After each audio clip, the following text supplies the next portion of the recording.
colocando nas mãos de Deus o estudo de hoje. Nós te agradecemos com fundo do coração a oportunidade que o Senhor nos dá de estarmos aqui na Tua presença, de ter, Senhor, a oportunidade de abrir a Tua palavra e conhecer com detalhes e bem profundo, Senhor, esses ensinamentos que a Tua palavra nos traz. E por isso nós queremos pedir que o Teu Santo Espírito esteja com o pastor Calixto, que nos vai ensinar hoje. Nós pedimos, Senhor, que as nossas dúvidas sejam dissipadas, que as perguntas que surgem, Senhor, sejam respondidas para ajudar nesse processo. Santo Deus, abençoa aqueles que estão aqui conosco, aqueles que não puderam vir, cuida deles também, esteja com a Sandra. Obrigado, Senhor, porque a Lena está conosco aqui, já vemos a Tua mão atuando na vida dela. Obrigado, Senhor, pela ajuda que o Senhor tem dado a cada um de nós. Amém. E pelo Pai que o Senhor é para cada um de nós. Em nome do Teu Filho, Jesus. Amém. Amém. Enquanto o pastor Rafael estava fazendo aí a introdução, ele mencionou sobre as dificuldades de saúde, né? E eu também tive uma dificuldade, uma surpresa, mas passou, graças a Deus. E eu estava pensando, pastor Rafael, que esse mundo vai ficando cada vez mais difícil, tão difícil que a ponto de nós não conseguimos suportar. Aí Jesus vem buscar a gente. Eu acredito assim. E vocês? Então foi por isso que ele disse: levantai a vossa cabeça, porque a redenção está chegando. Vocês concordam? Levantai a cabeça, porque a redenção está chegando, Jesus está voltando. Essa é a nossa maior alegria, nossa grande alegria, né? Poder estar junto com Deus, andar com Ele a cada momento. E vocês, pelo menos a ciência não tem como provar o contrário, a história registra que um dia Jesus passou pela terra. Alguém que está presente duvida disso? Eu acredito que Jesus real, Jesus nosso Salvador, um dia passou por essa terra, andou por aqui, né, e deixou sua marca. Amém? Deixou a sua marca, deixou marcado na história a sua vida e também deixou a possibilidade de todos que nele creem, aqueles que acreditarem nele, viver com ele, poderão ter a vida eterna. Mas o mais interessante é que um pouquinho antes dele subir para o céu, ele deixou uma promessa maravilhosa, maravilhosa promessa. Eu convido você a abrir a sua Bíblia no livro de São João, capítulo 14 e o verso 16. Em algum momento nesta aula, nós vamos falar um pouquinho, assim, reforçar sobre o tema que nós falamos na última aula, na aula anterior, tá bom? Mas de início, nós vamos tratar aqui do Espírito Santo. Bem-vindo, Espírito Santo, ou a pessoa do Espírito Santo. Alguns anos atrás, um irmão carnal que eu tenho, estive aqui na casa dele, e ele e a esposa disse: olha, agora nós aprendemos um ensino tão maravilhoso sobre o Espírito Santo. E o Espírito Santo é como aquela tomada. Você, precisando dele, você pode acionar que ele vem. E se não precisa, aí você pode deixar, é como se fosse uma força. O Espírito Santo é uma força que vem de Deus, ou é uma pessoa, a pessoa de Deus que vem a nós?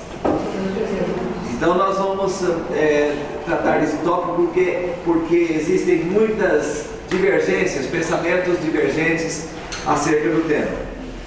Também nós tratamos aqui na semana passada sobre a questão de alguns dizerem: olha, você tem o Espírito Santo? Se você dizer que sim, você precisa falar em línguas. E se não falar em línguas é porque não tem o Espírito Santo. E nós vimos aqui que isso não tem nada a ver. Falamos sobre Ana, sobre João Batista, o próprio Jesus. Quem disse que ele falou em línguas? Não tem lugar nenhum, não tem registro nenhum que diga que Jesus falou em línguas.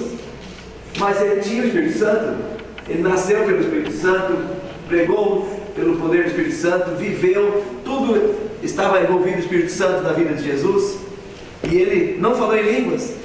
Então falar em línguas, como nós dissemos na aula anterior, falar em línguas tem um objetivo. Qual era o objetivo de Deus ao dar o dom de línguas para o ser humano? Pregar o Evangelho. Primeiro Jesus disse, ide. Mas como os discípulos iriam se eles não sabiam falar o idioma daqueles povos, daquelas nações? Como eles iriam? Então Jesus, Deus, capacitou, dando o poder do Espírito Santo, dando o dom de línguas para aquelas pessoas. Agora então, veio a questão do Espírito Santo. O Espírito Santo, nós vamos aqui tentar mostrar que ele é uma pessoa. É uma pessoa. E aí vamos ler o primeiro texto. O primeiro texto, então, São João 14 e o verso 16. Estão aí? Estão juntos? Então vamos ler? E eu rogarei ao Pai, e Ele vos dará outro Consolador, a fim de que esteja para sempre convosco. O 17 também nos ajuda. O Espírito da verdade que o mundo não pode receber, porque não o vê, nem o conhece, vós o conheceis, porque Ele habita convosco e estará em vós.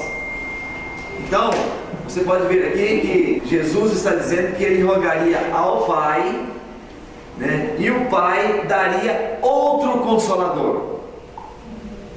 Por que Ele disse outro Consolador?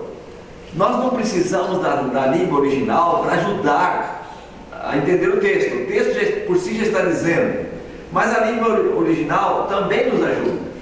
Aqui, por exemplo, no grego, existem, para a palavra outro, existem, assim como no português, às vezes tem uma palavra que tem mais de um significado, não tem? Por exemplo, se eu falar manga, o que eu quero dizer com manga? Pode ser manga de chupar, manga da camisa, tem outros significados, não é assim? Então, esse outro aqui é o alós, e tem uma palavra alós e etnós. Esse outro quer dizer alguém igual a mim. Então, Jesus estava dizendo, eu rogarei ao Pai, e Ele vos dará outro, ou seja, alguém igual a mim, esse que será o Consolador, outro Consolador. E aí então o texto segue, a fim de que esteja para sempre convosco. Então quer dizer, Jesus foi para o céu, mas Ele não deixou a igreja órfã. Ou deixou? O que vocês acham? Não. Ele mandou alguém igual a Ele, com todas as características. Eterno. O Espírito Santo é eterno? É eterno. O Espírito Santo como dizer, onipotente? É onipotente. É onipresente? É onipresente. É onisciente? É onisciente. Então, assim como Deus é, o Espírito Santo é. E se Deus tivesse vindo à terra, no lugar, o Deus Pai, no lugar do Deus Filho, ou no lugar do Deus Espírito Santo, Ele faria tudo do jeitinho que Jesus fez. Não precisava mudar nada, o plano ficou 100%. E o Pai faria. Então esse outro agora passou a cuidar da igreja a partir do Pentecostes, que é o Espírito Santo. Certo? Aí, agora segue o texto aqui, no verso 26. Nós vimos então que ele estaria para sempre. Para sempre. Até quando o Espírito Santo vai estar na terra? Até quando? Até quando Jesus voltar. Jarmas, obrigado. Aí ele vai dizer, Jesus, eu cuidei da igreja cristã em todas as eras, e agora estou devolvendo a igreja para você, para ficar sempre. Jesus disse que estaria para sempre conosco, então agora o Espírito Santo vai nos entregar. Vai ter um tempo pela frente aí, assim como houve dificuldades no passado, a praga do Egito, vai ter um tempo de pragas aqui nessa terra também. Acho que já está cheio de pragas, né? Mas vai aumentar ainda. Muitas pragas estão caindo hoje para todo mundo, mas vai ter um tempo que vai cair só para quem não é filho de Deus, quem não está com Deus, quem não anda com Deus, segundo a Bíblia, né? O Apocalipse faz menção a isso. Agora, os filhos de Deus estarão cercados da proteção divina, e é exatamente o Espírito Santo que vai nos dar a proteção. Ele é o nosso protetor. Nós tínhamos que orar mais a Deus pedindo o Espírito Santo para a nossa vida, porque Ele é que nos guia, Ele é que fala conosco, Nos consola. nos consola, nos dá força nas horas difíceis. Então é o Espírito Santo que age em nosso meio o tempo todo. Tudo que eu sei de Deus e da Bíblia foi o Espírito Santo que me capacitou a saber. Está entendendo? Então, bem-vindo Espírito Santo. Agora, infelizmente, como eu disse na aula anterior, na época em que nós mais precisamos do Espírito Santo, é a interpretação errada que o povo dá a ele. Você já pensou que interpretação maluca, desculpa a expressão, interpretação inconveniente, dizer que fazer movimento de gritaria, ali é o Espírito Santo que está? É ruim dele estar ali. Nós mostramos na Bíblia textos, né? Textos que, por exemplo, mostramos Efésios 4:31, que diz: longe de vós, né, algumas coisas, e entre essas coisas está a gritaria também. Longe de vós, deve estar longe. Mas não estamos aqui, estamos agora aqui tratando do Espírito Santo. Vamos aqui. Mas a gente vai entender uma coisa. O Espírito Santo ele não vai se retirar quando fechar a porta da graça, que eles falam? Eu não queria entrar nesse ponto assim, qual o meu pensamento. Eu pensei não vou deixar, mas eu imaginei que essa pergunta viria. E é interessante. Eu vou dizer o seguinte: o Espírito Santo, há textos da Bíblia que mencionam, eu só vou falar sobre o assunto, não vou entrar em detalhe, porque estaríamos assim, abrindo uma janela só, mas é válido. Olha aí, como eu disse, o Espírito Santo estará para sempre conosco, né? Aí vem o detalhe: ele não vai se retirar? Lá no Apocalipse 15 fala que o santuário do céu vai encher de fumaça. Lá no Apocalipse 22 fala que o ímpio vai continuar cada vez mais ímpio e o justo cada vez mais justo. Fala do fechamento da porta da graça, da oportunidade de salvação. Por que isso? Porque a porta da graça vai se fechar? Porque vai chegar um momento em que Jesus vai deixar o santuário celestial, o lugar onde Ele está lá intercedendo por nós. Ele vai deixar esse lugar, porque terá concluída a obra dele aqui na terra. E aí, ao Ele deixar o santuário celestial, vai encher de fumaça, né? Ele vai deixar esse santuário, essa obra que Ele fazia, e aí então é onde o Espírito Santo diz que o Espírito Santo vai deixar a terra, vai deixar a terra. Na verdade, o Espírito Santo vai deixar de agir na vida dos ímpios. Mas graças à atuação do Espírito Santo na vida do justo, é que o justo vai continuar justo ainda. Entendeu? Então ele não vai abandonar de modo algum. Você já pensou? A porta da graça se fechar, eu estou falando aqui, depois vocês podem buscar o irmão Flores lá para ter aula particular, assim, mais detalhes, que eu estou no geral aqui, tá? O irmão Flores é o professor lá que vai no específico. É muito bom isso aí. Então, a ação do Espírito Santo vai ser contínua, para sempre. O texto aqui faz menção: esteja para sempre convosco. Então, Ele não vai deixar os justos nunca. Ele vai deixar os ímpios. Por que vai deixar os ímpios? Porque o Espírito Santo hoje nos convence, né? Que é o texto aqui de São João fala: convence do pecado, da justiça e do juízo. Ele nos convence por que do pecado? Porque nós somos pecadores, e então agora nós vamos sentir a necessidade de Jesus. A necessidade que eu tenho de Jesus, graças ao trabalho do Espírito Santo na minha vida.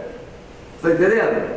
Agora, se Jesus já não tem mais nada a fazer, então o Espírito Santo não tem obra para fazer nesse sentido. Entendeu? Vai levar o pecador a Jesus? Não, encerrou. Enquanto tinha a porta da graça aberta, aí o Espírito Santo trabalhava. Jesus estava na sua função, e o Espírito Santo levando o pecador para ele. Agora Jesus sai de cena, e aí o Espírito Santo aqui na terra, acabou o meu trabalho. Meu trabalho é me convencer, agora eu só vou cuidar do que eu tenho. E aí o Espírito Santo vai cuidando dos seus filhos. E olha, imagina, viver um tempo sem pecar. Porque aí já entra um outro detalhe: o justo não vai pecar, porque se ele pecar, não tem mais sangue para tirar o pecado dele. Então ele não vai pecar. Agora, como viver sem pecado nesse mundo mau, do inferno? É fácil? Não tem como. É só a ação do Espírito Santo. Apocalipse 18 dá uma pista assim para a gente, que é pouco tempo. Ali fala de meia hora, em uma hora, em profecia, logicamente que é um tempo assim profético, então não significa muito tempo não, porque Deus já terá terminado a obra dele aqui na terra. Ele vai agora ver só os filhos deles apanhando, sofrendo. Que objetivo? Hoje tem um objetivo. Você está sofrendo, mas você é um cristão, você fala para alguém: ó, meu filho, eu estou sofrendo, mas eu tenho Jesus do meu lado e está me dando força. Eu não quero que dar força para você? Então aí você vai levando Jesus para outro. E aí Jesus vai entrando no coração e transformando vidas. Aí um morre, o cristão morre, tudo bem, morre, mas morre com a certeza de que quando Jesus voltar vai ressuscitar. Então tem esperança. Então hoje você tem um objetivo aqui na terra, mas vai chegar a hora que não vai ter mais objetivo, depois que fechou a porta da graça. É somente um período curto, e aí então encerra tudo, ok?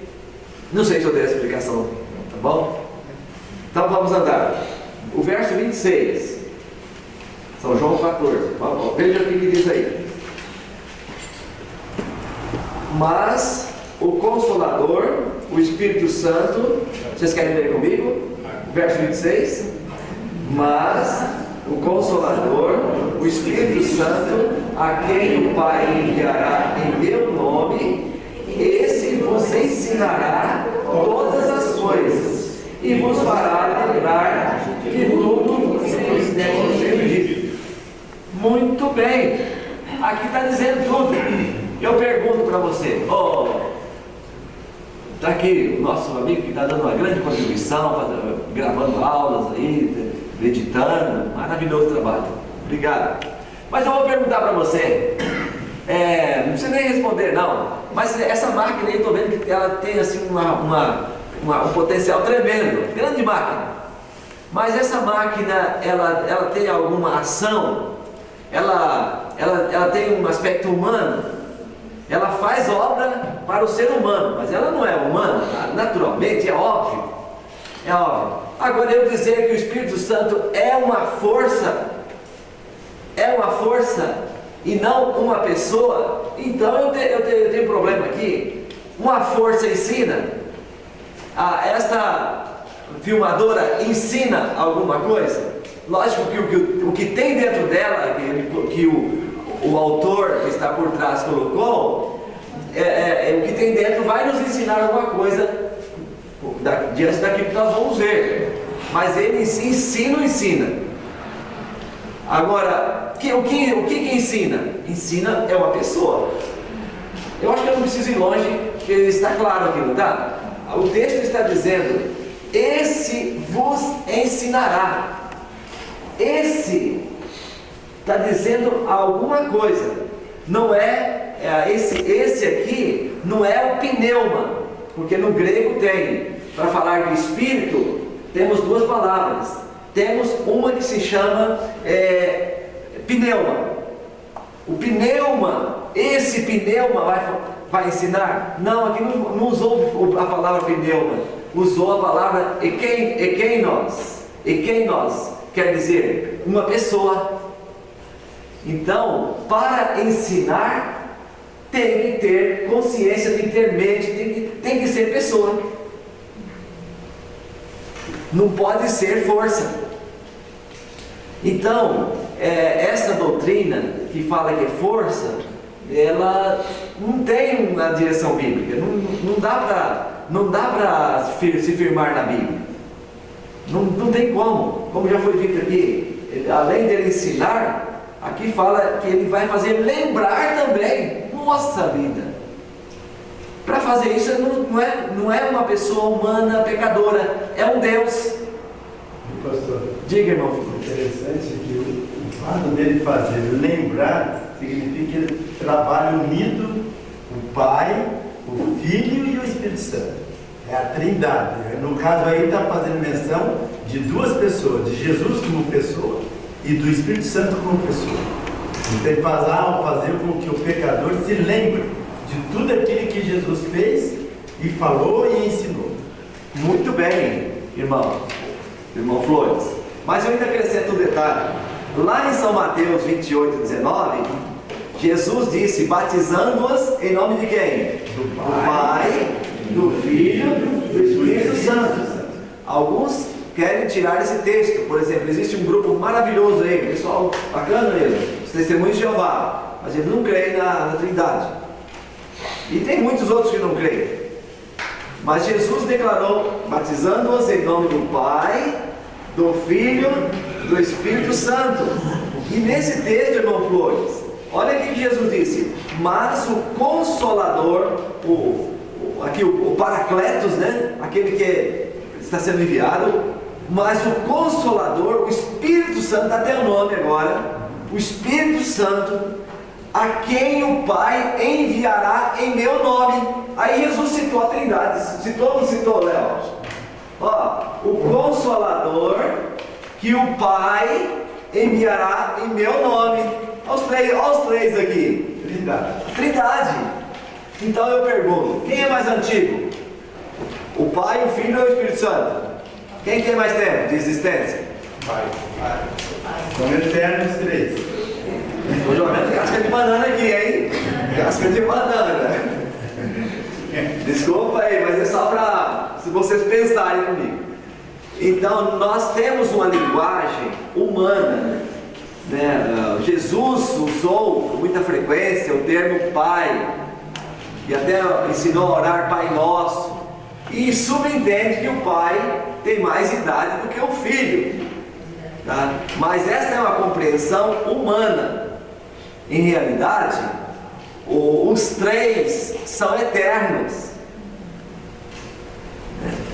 Agora, se você perguntar como explicar isso, eu só iria te fazer um pedido: prepara para você ir para o céu e lá você pergunta para Deus.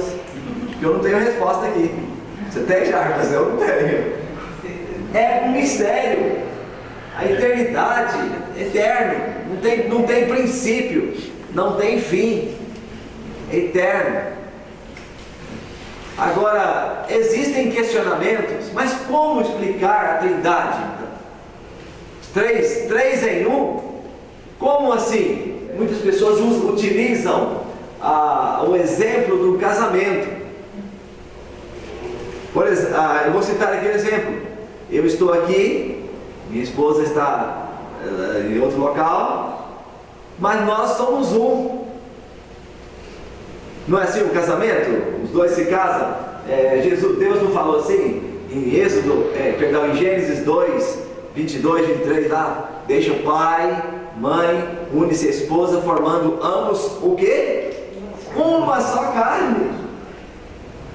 Então, são pessoas diferentes, mas com propósitos idênticos, né? Com objetivos semelhantes. Esse aqui é exatamente o Pai, Filho e Espírito Santo, né? São pessoas diferentes, mas com características semelhantes, com objetivos semelhantes e assim por diante. Inclusive, antes do irmão Flores comentar, se você for lá em Deuteronômio capítulo 6, 4. Mas antes de ler, o irmão Flores, pode falar. Faz o seu comentário aí, interessante. Só no verso 26 do capítulo 1 de Gênesis, quando Deus está criando o mundo. Ah, sim. Tá? Vejam o Gênesis 1, verso 26, vocês vão perceber que a Trindade está junto. Tá? Façamos o homem à nossa imagem. Nossa, é plural aí. É plural. Então, vou fazer o homem à minha imagem. Aí seria uma pessoa, mas façamos o homem à nossa imagem. Aí utilizou o plural. Então, e aí, irmão Flores, aparentemente eu vou apresentar algo que parece ser diferente do que o senhor está dizendo, mas não é não. Olha só o que diz o verso 4. Já vem? O que diz o texto? Vamos ver comigo? Ouve, Israel, o Senhor nosso Deus é o único Senhor. Então aqui não parece ser uma pessoa só? Único. Acontece que essa palavra único, ela é uma palavra, Deuteronômio 6,4. É isso aí, é isso mesmo. Olha só, a palavra único, ela tem mais de um significado. Por exemplo, eu posso escrever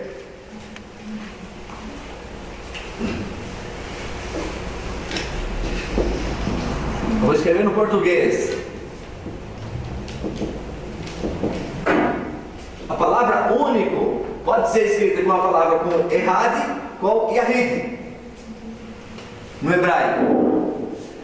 Essa palavra aqui, errad, seria um entre outros. Yahid seria um exclusivo, seria no singular, não teria mais outro ser. Então, quando Moisés escreveu em Deuteronômio a palavra único, ele colocou uma palavra composta, uma palavra no plural. No plural colocou, o Senhor vosso Deus é o único. Inclusive, nós estávamos questionando sobre esse assunto numa aula de mestrado, não muito tempo atrás, e o professor, muito competente na área do hebraico, ele então se embananou, querendo dizer que o Espírito Santo não existe.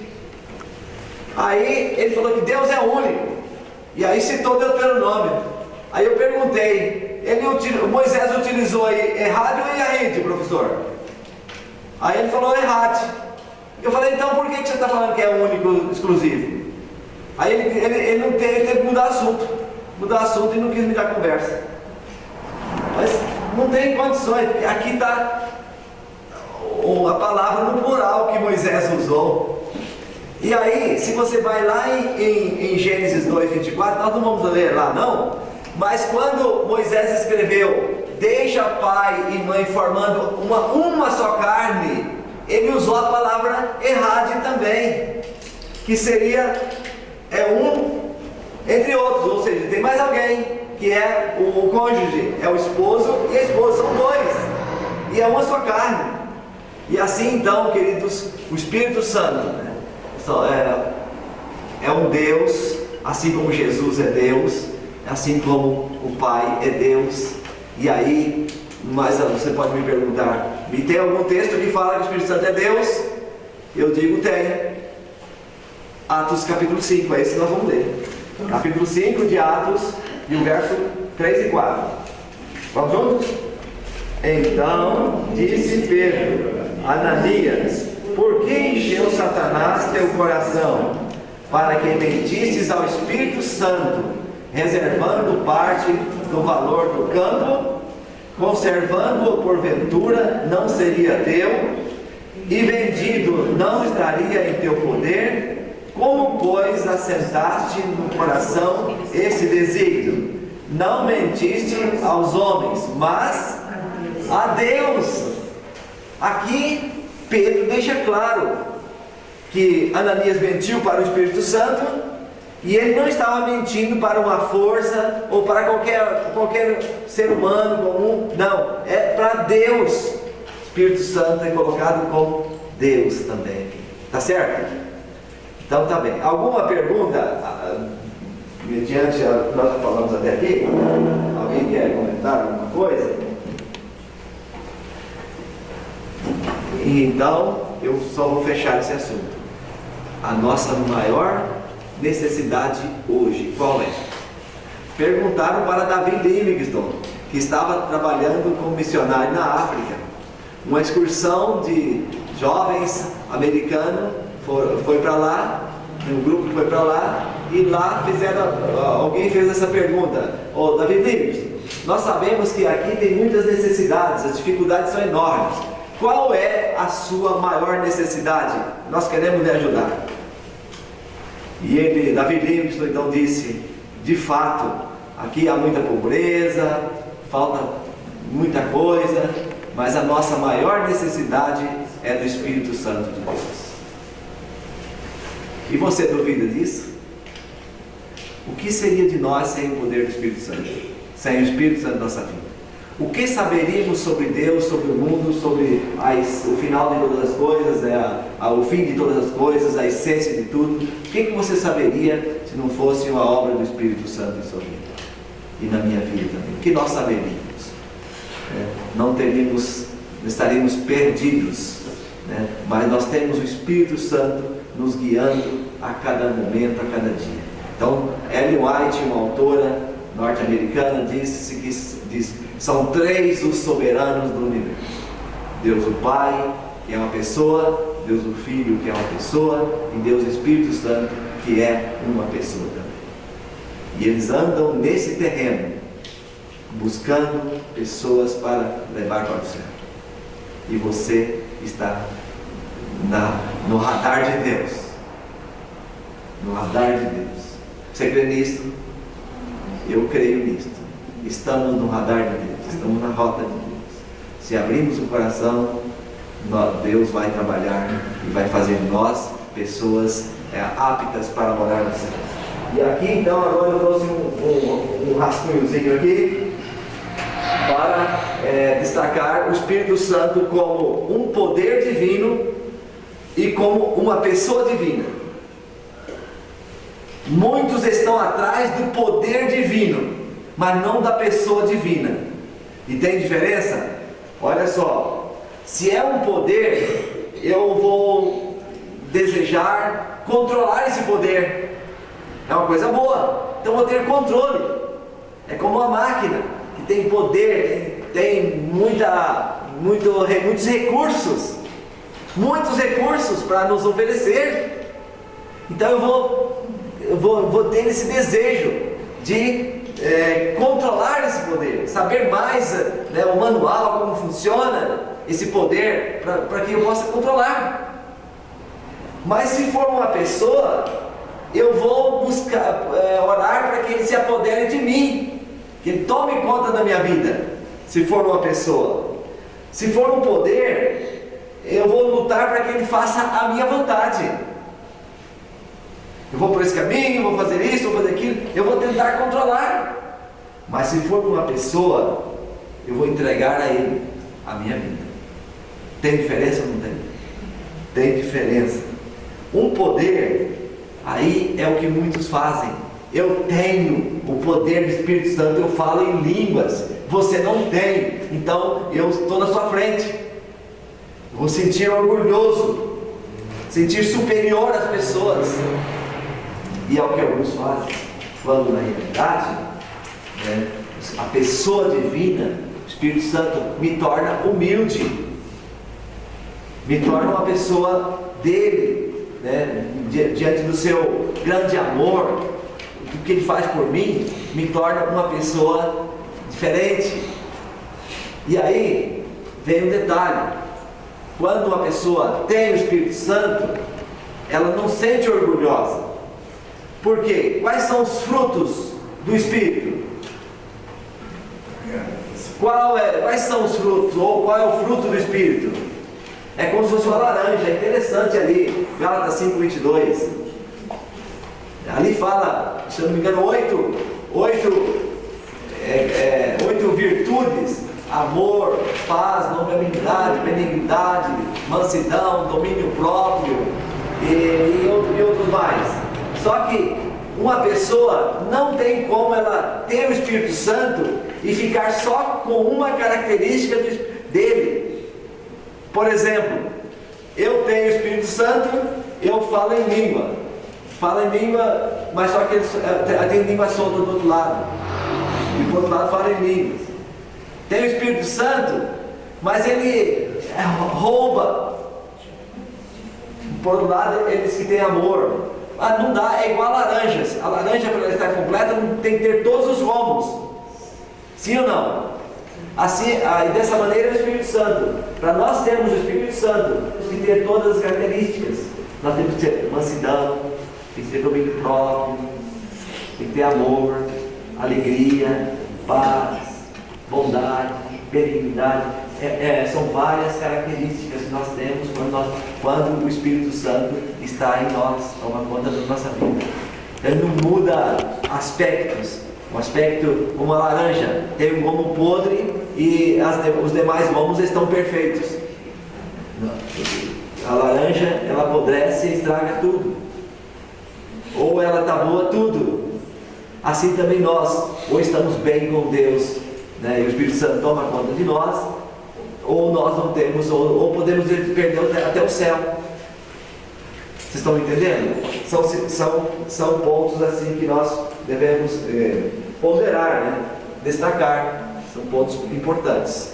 Então, o Espírito Santo é um resumo. Logicamente, esse tema é bastante grande. Santo Agostinho escreveu um tratado sobre esse assunto, né? É lógico que tem alguns pequenos detalhes, mas a Igreja Católica tem uma grande contribuição a respeito do tema Trindade, que foi um tema, uma contribuição excelente. Pequenos detalhes, e a gente tem como diferente, mas de modo geral deu uma grande contribuição. Então, alguns criticam, mas outros elogiam, e é interessante o que ela deixou para nós, a contribuição da Igreja Católica sobre esse tema. Tá bom?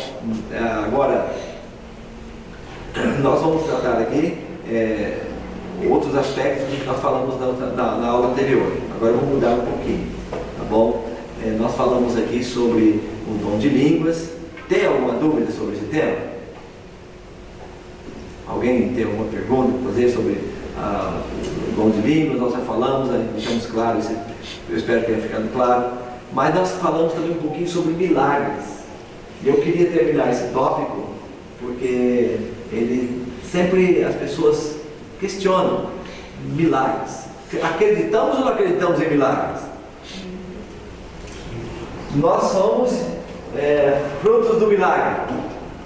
Certo ou errado? Nós somos frutos do milagre.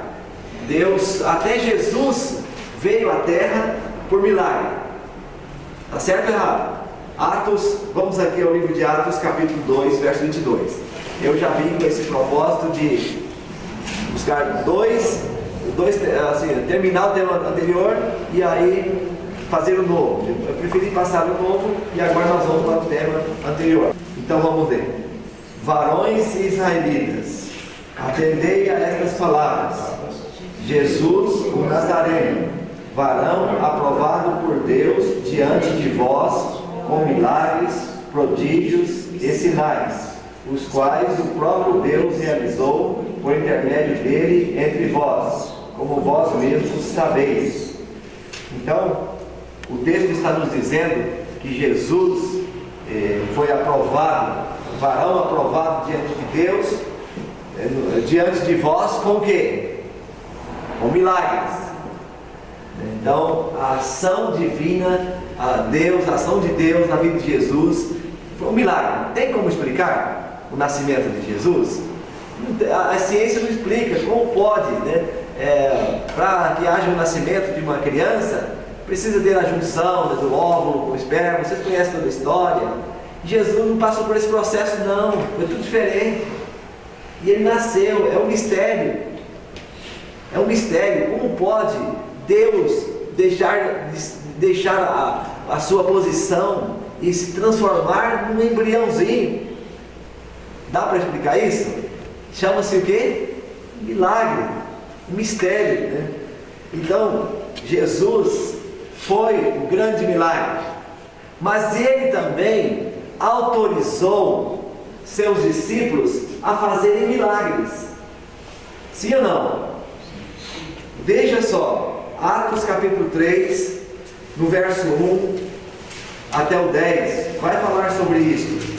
Nós não vamos ler tudo, mas aqui eu só vou citar o capítulo 3, do verso 1 até o 10, destaca que Pedro e João foram ao templo e lá curaram o coxo. Fizeram cura ou não fizeram? Me digam aí. Fizeram cura. E você encontra vários outros textos, até mesmo quando Jesus disse para os discípulos: ide por todo o mundo. No nome dele, fariam milagres. Fariam milagres. Vocês estão me entendendo? Então, a gente vê que fazer milagres é comum encontrar isso na Bíblia. É comum encontrar na Bíblia, sim ou não? É comum. Milagres, muitos milagres. Ô Léo, nós estamos aqui já fazendo uma ponte para um outro tema e não vamos longe não. Tá? E o tema é porque muitos fazem milagres. Então, é pelo Espírito Santo, é Deus que opera milagres através do poder do Espírito Santo, Ele está conosco aqui, ou o Satanás também faz milagres. Eu acredito, para aqueles que não estavam na semana passada, nós tínhamos visto na Bíblia como Satanás é capaz de falsificar coisas que Deus também faz. Né? Ele é capaz de falsificar profecia, ele é capaz de colocar o demônio, tirar demônio, ele é capaz de criar doenças e depois dar a cura. Então, Satanás pode falsificar muitas coisas e a gente pode olhar e dizer, não, isso é de Deus, mas é obra de Satanás.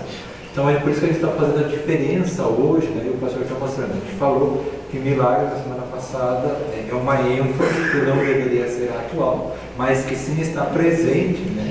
Dentro da realidade do cristianismo. Porque na terra eles que mandam, né? Hoje na terra eles que mandam. Quem manda? Pode. Veja só, irmão, boa colocação sua. Só contextualizar a situação. Depois eles eram juntos, né? Olha só. Eles eram amigos. Só para esclarecer aqui, veja só, irmão Sidão, nós estamos bem francos, falar a verdade, esclarecer as coisas. Olha só, quando Satanás fez o homem pecar, Adão e Eva pecar, ele passou a ser o príncipe da terra. Ele era o representante da terra. Inclusive, no livro de Jó, fala de uma reunião que tiveram lá no céu e o representante da terra foi Satanás. Vocês sabem?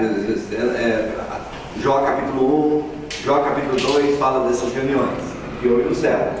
Agora, quando é que Satanás perdeu esse poder de ser o representante da terra, de ser o príncipe desse mundo? Na cruz. Porque Jesus até falou, aí vem o príncipe desse mundo, e ele nada tem em mim. Se eu não me engano, São João 14:30. Então, Jesus falou. Também fala isso aí. Como é que é? Apocalipse também fala uma parte disso aí. Aqui fala sobre aí vem o príncipe desse mundo, e ele nada tem em mim. Então, Satanás não tinha nada em Jesus. Agora, Jesus também falou que o príncipe desse mundo estava sendo expulso. E Jesus expulsou o príncipe do mundo. Aí ele conta a história do valente. Mateus 21, lá conta a história do valente. Que para entrar na casa do valente e saquear os seus bens, precisa primeiro amarrar o valente. E para amarrar o valente tem que ser alguém mais valente do que ele. E aí Jesus contou a história sendo Jesus o mais valente do que Satanás. E Jesus então na cruz, pelo seu amor, ele derrotou o diabo. Acontece que o diabo continua, por isso que alguns interpretam assim, que ele domina muita coisa.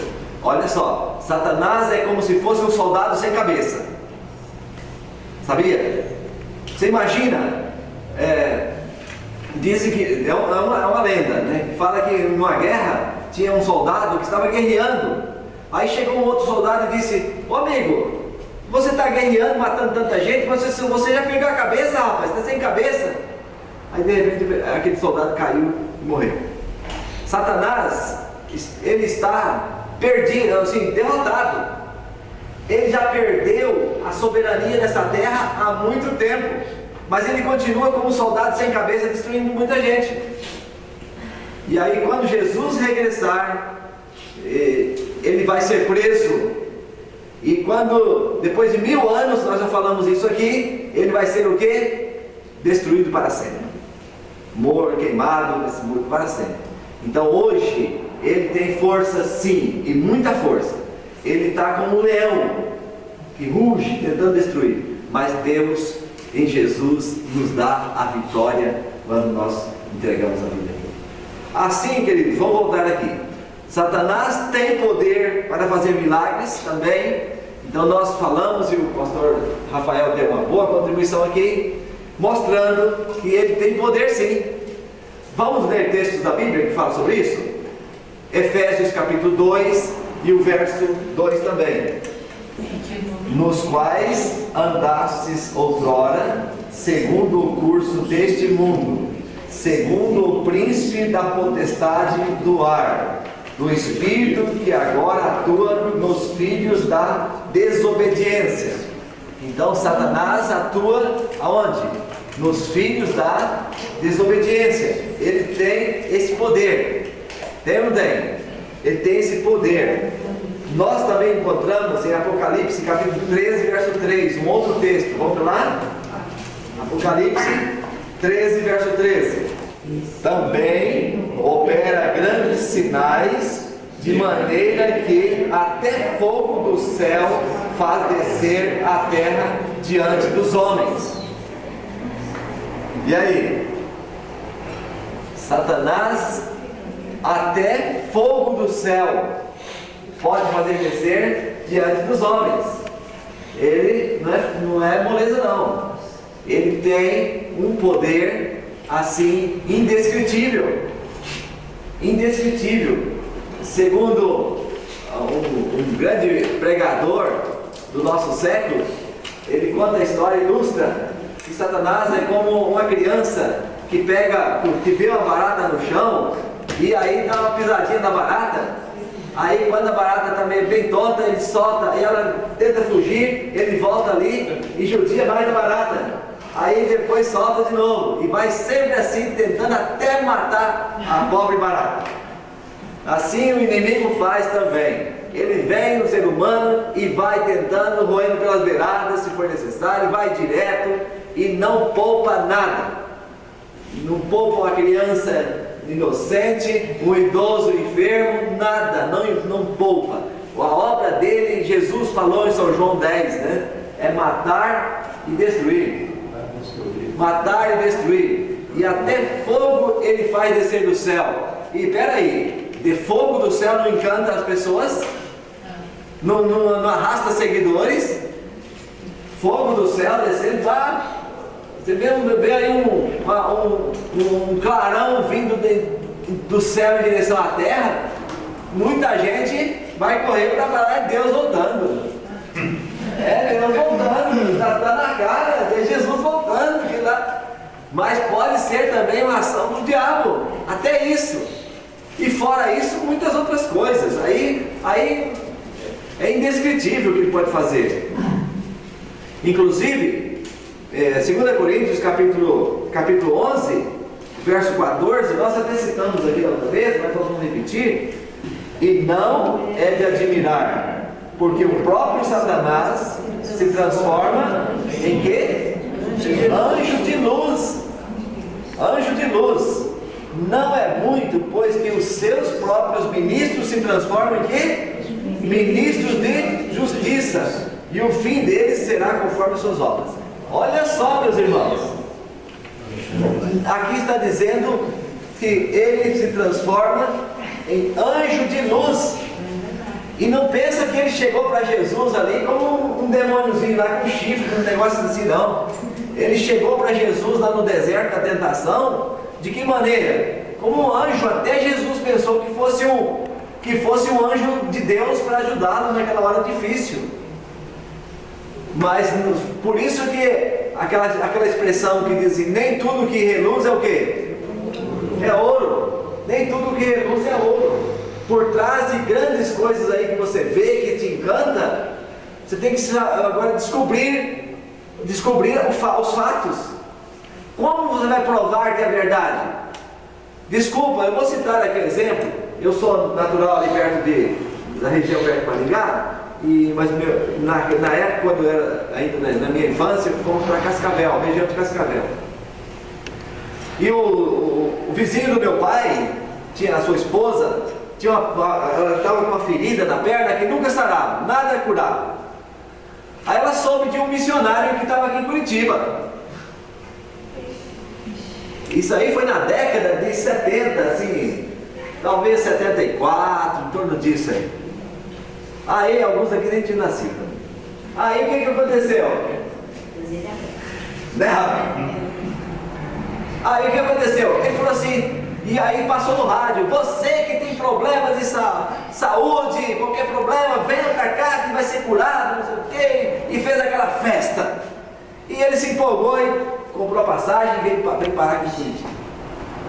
Aí chegou aqui, colocaram no caminhão, e aí começaram os movimentos. E fazer curas de todo jeito, cadeirantes, aleijados e outro tipo de doença, ele ia curando de tudo. Aí tá, uma cura tremenda. Aí chegou a hora de fazer a cura e fez a cura, e tinha uma senhora que fez assim, olha, fez um movimento, gritou aleluia, eu fui curada e tal, e jogou a muleta para cima do caminhão, e saiu gritando, pulando, e sabe onde ela foi parar? Do lado do meu vizinho. Foi parar do lado do vizinho. Aí depois da cura, vem aquela outra história, né? A oferta, né? E chegou a hora da oferta. Você que foi receber a bênção de Deus nesta hora, você vai ter a oportunidade de ajudar, de dar uma oferta para Deus de R$100. Eu vou citar aqui, hoje seria R$200. Oferta, dinheiro maior, nota maior. Aí só de 200. Você que tem uma bênção menor, então, pode ser 100. Aí passou novamente recolhendo 100. Depois foi recolhendo outros valores, 50. E foi descendo. E nisso, todo mundo cantando, fazendo aquele movimento. E aquela senhora que recebeu o milagre, estava ali quietinha, não dava nada. E o vizinho só de olho lá. Não saber quanto que ela vai dar, porque o milagre foi grande demais. Ela foi curada, uma coisa desse jeito. E finalmente ela não deu nada. Passou todas as notas e foi recolhido lá e não deu nada. Aí ele ficou curioso. Minha senhora, a senhora me desculpa, eu queria lhe fazer uma pergunta, posso fazer? Pois não, senhor. Eu percebi que a senhora recebeu uma grande cura, mas a senhora não deu nada de oferta. Como é que a senhora explica isso? A senhora não vai agradecer o milagre, não? Falou isso pra ela. E ela só falou assim: eu estou recebendo para isso. E saiu de perto. Saiu de perto. E saiu de perto. Ele nos contou esse fato. Existem muitos, eu já falei aqui até na aula anterior, que os movimentos hoje, basta dar um grito, já é um líder religioso. Em muitos movimentos. Com todo respeito. Enquanto outros, como o Adventismo, por exemplo, gasta aí vários anos, né, para fazer uma faculdade, e aí olha lá, né, dá um trabalho tremendo, porque exige muito conhecimento. E outros casos aí, por exemplo, lá no Rio de Janeiro, que eu estava lá, um amigo meu, caminhoneiro, trabalhava no caminhão, e aí chegou um líder religioso e falou assim: olha, estou com a igreja lá para fazer sociedade com você. Ah, mas eu não sei pregar não. Não precisa não.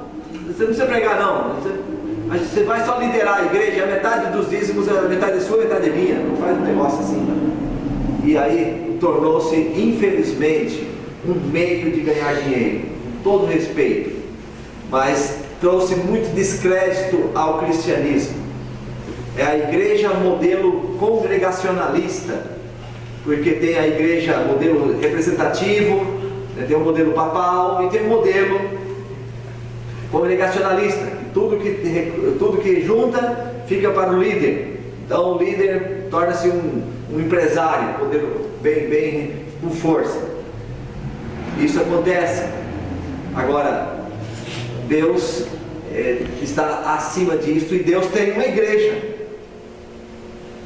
Eu li um texto na primeira aula que eu dei aqui, de 2 Timóteo 3,15, para que se eu tardar, fique sabendo como deve proceder na casa de Deus.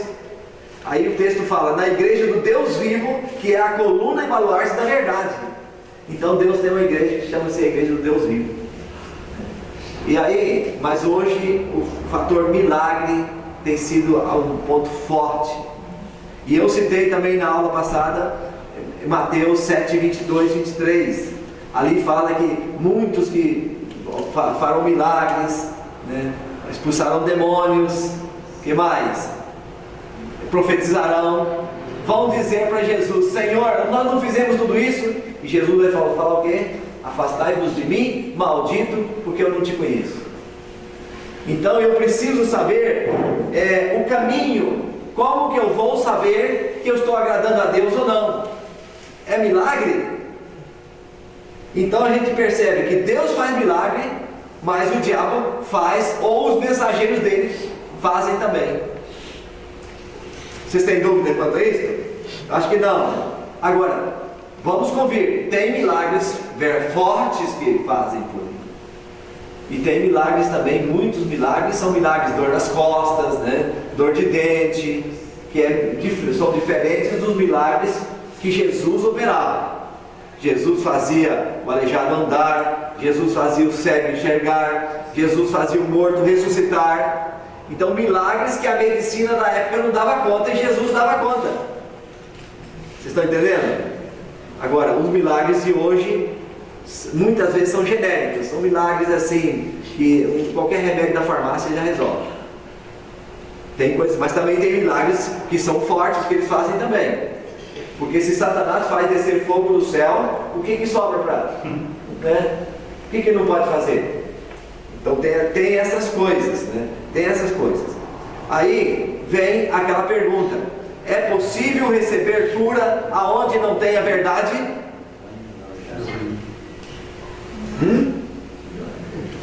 É possível receber cura aonde não tem a verdade? Essa questão, irmãos, nós temos que pensar. Eu acho que sim. É possível porque o diabo faz curas. Exatamente. É possível. Agora, aonde veio a fonte da cura? É possível saber se ela vem de Deus ou do inimigo? Como saber? Pela palavra de Deus. Aí está. Pelos seus frutos os conhecereis. Pelos seus frutos os conhecereis. E eu citei aqui Provérbios 28, verso 9. Aquele que desvia seus ouvidos de ouvir a lei, até as suas orações são abomináveis. Efésios 28, verso 9, nós lemos da outra vez. São João capítulo 7, verso 49, lá fala assim que esse povo, essa plebe que nada sabe da lei, é maldita. Vocês estão entendendo? Então, eu tenho que saber, está guardando os mandamentos de Deus, está pregando a verdade da palavra de Deus, né? Então eu tenho esses pontos aqui. Esse é o essencial, porque Jesus falou: conhecereis a verdade e a verdade vos libertará. Então eu tenho que ir para o caminho da verdade. Se existe engano, mas existe verdade também. Eu não posso colocar tudo no mesmo pacote. Então pela Bíblia Sagrada nós vamos definindo. Só que Jesus falava assim: vai. Nós precisamos estar desviando pela graça de Deus, porque quem somos nós, seres humanos? Nós somos falhos. Então, pela graça de Deus, orando sempre: Senhor, não deixe eu cometer pecado contra Ti, não deixe que eu peque contra Ti. Espírito Santo, pedir ajuda, me ajuda a cada dia. Então é um trabalho diário, porque quando é que Satanás vai sossegar? Vai deixar a gente sossegado? Quando? Quando é que Satanás fala assim: nesse eu não mexo mais? Quando estiver no caixão. Porque enquanto está vivo, é de Jesus, você é de Jesus? Eu sou de Jesus, estou tranquilo. Está tranquilo? Pedro não era de Jesus, não? Pedro não era de Jesus? E o que Jesus falou para ele? Afasta de mim, Satanás. Afasta de mim, Satanás. É lógico que ele se redimiu, né? E tornou um grande mensageiro de Jesus e tudo mais. Mas ele precisou continuar a cada dia. Então a nossa luta é contínua, é incessante. Não adianta pensar que você vai tirar de letra com o inimigo. Um dia eu estava visitando a senhora lá em Goiás. Aí ela falou assim: eu não estou nem aí, deixa esse diabo vir comigo, eu dou um carreirão nele. Onde está a teologia dessa pessoa? O que ela sabe de Bíblia? Dá carreirão no inimigo.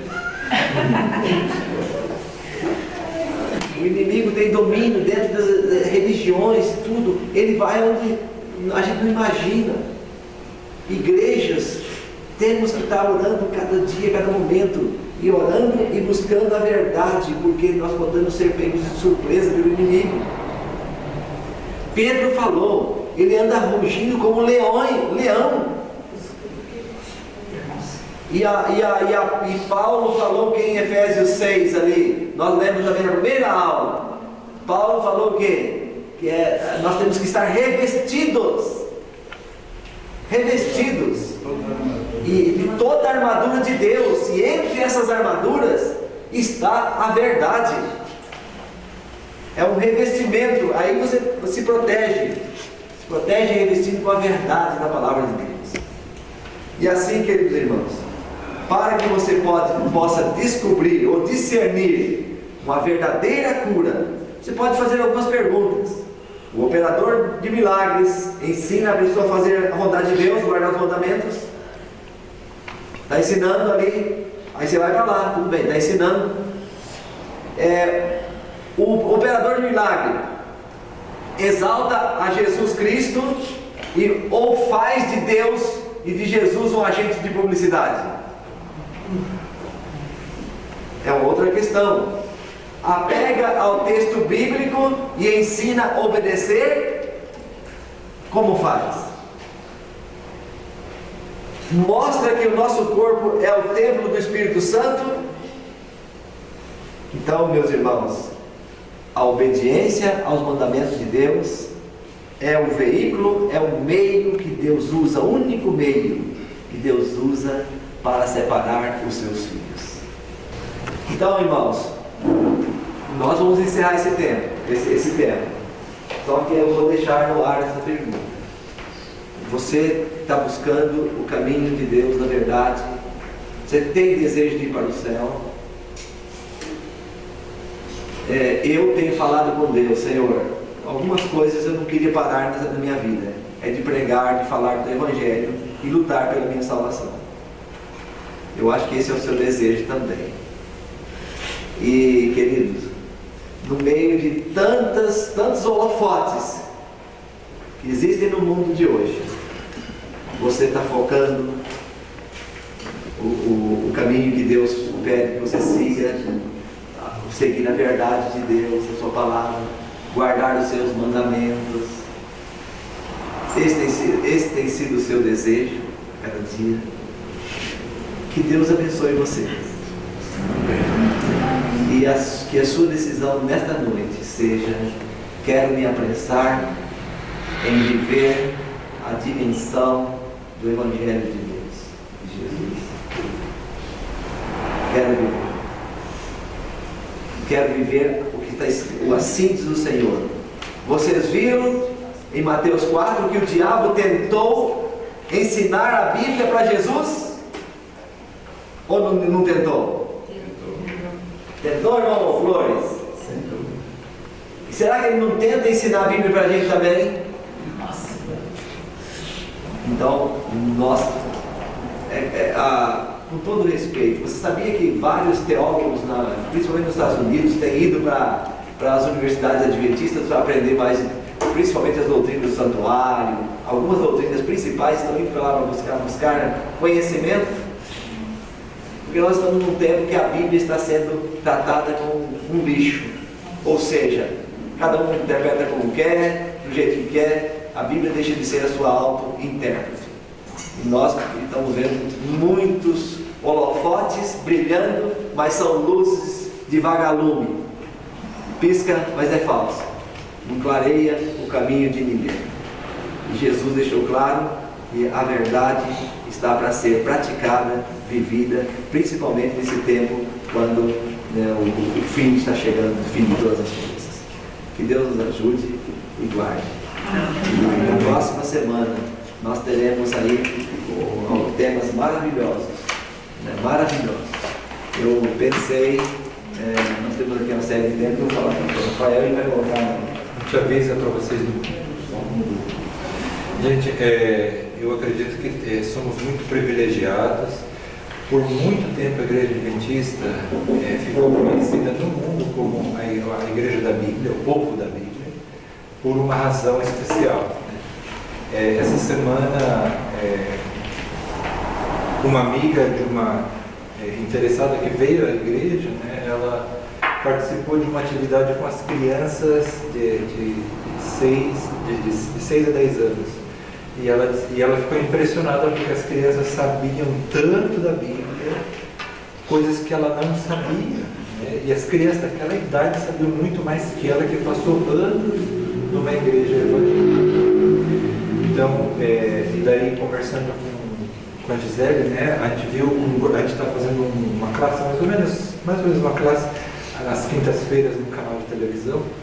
E ela trabalha lá faz bastante tempo e ela teve a mesma experiência lá, né? Pessoas que são cristãs de muito tempo que não sabiam a história de José. Então nós temos um privilégio muito grande, que é estudar a palavra de Deus com profundidade, saber os detalhes, né? Não é nos gabando, essa não é a intenção, é dizer que nós todos estamos buscando a verdade porque nós sentimos que necessitamos da verdade. Por isso que a verdade é uma parte das armaduras de Deus, né? Sabendo a verdade, você não é entrado, entendeu?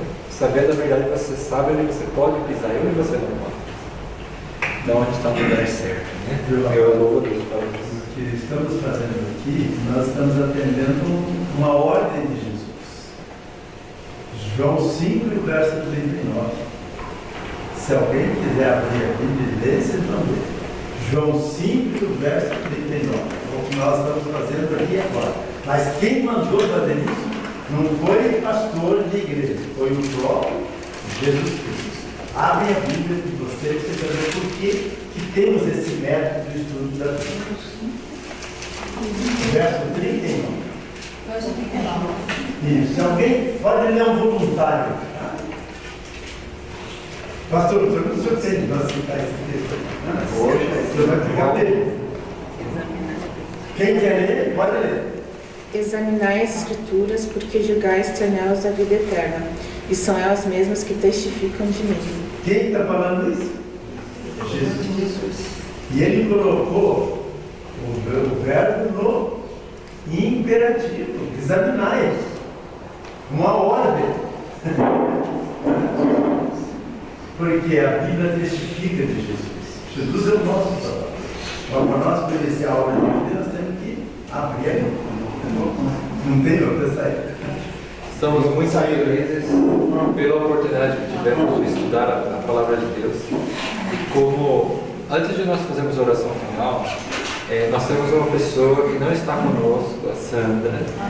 Ela muito queria estar aqui, a gente visitou ela no sábado, né, com o irmão Flores e a esposa. Nós visitamos e a Jane também.